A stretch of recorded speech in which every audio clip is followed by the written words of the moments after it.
Senior leader చాలా గెలుపోటములు చూశారు. ఈసారి ఓ సీట్లో పోటీకి రెడీ అవుతున్నారు. అయితే ఆ సీట్లో ప్రతిసారి ఒకే సమస్య ఆయన వెంటాడుతోంది.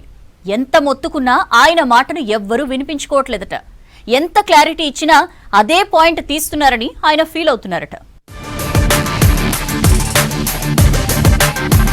కరీంనగర్ ఎంపీగా పోటీ చేయడానికి రెడీ అవుతున్న బీఆర్ఎస్ నేత వినోద్ కుమార్ కు నాన్ లోకల్ సమస్య వచ్చిందట. విపక్ష నేతలందరూ వినోద్ కుమార్ నాన్ లోకల్ అంటూ జనంలోకి వెళ్తున్నారట. బీఆర్ఎస్ పార్టీకి లోకల్ అభ్యర్థి దొరక్క నాన్ లోకల్ ని పట్టుకొచ్చారని ప్రచారం చేస్తున్నారట. ఇప్పుడు నాన్ లోకల్ ఇష్యూని ఎలా సాల్వ్ చేయాలని తిప్పలు పడుతున్నారట వినోద్ కుమార్. తనకు కరీంనగర్ తో అనుబంధం ఉందని, తాను ఇక్కడే మిషన్ హాస్పిటల్లో పుట్టానని, తన అమ్మమ్మ పుట్టినిల్లు కరీంనగరేనని కవర్ చేసుకునే ప్రయత్నం చేస్తున్నారట వినోద్ కుమార్. ప్రస్తుతం బీఆర్ఎస్ పార్టీ పరిస్థితి అంతంత మాత్రమేనని, నాన్ లోకల్ ఇష్యూ జనంలోకి గట్టిగా వెళ్తే కష్టమంటున్నారు వినోద్ అనుచరులు.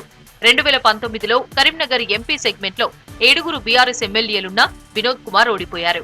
ఇప్పుడు సీన్ మారిందే. కరీంనగర్, సిరిసిల్ల, హుజురాబాద్ లో మాత్రమే పార్టీ ఎమ్మెల్యేలున్నారు. బీజేపీ ఎంపీ అభ్యర్థి sitting MP Bandi Sanjay Vinod Kumar non local ఇష్యూనే ఎక్కువగా టార్గెట్ చేస్తున్నారట. సంజయ్ కి కౌంటర్ ఇచ్చేందుకు నానా తిప్పలు పడుతున్నారట వినోద్ కుమార్. గులాబీ ఓట్లను ఎక్కువ చీల్చేందుకే వినోద్ నాన్ లోకల్ అంశాన్ని బలంగా ప్రజల్లోకి తీసుకెళ్తున్నారట. నాన్ లోకల్ ఇష్యూని జనం సీరియస్ గా తీసుకుంటారా? వినోద్ ని ఎలా రిసీవ్ చేసుకుంటారు?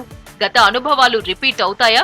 కరీంనగర్ వార్ లో ట్రబుల్ ఎవరికనేది వేచి చూడాల్సిందే.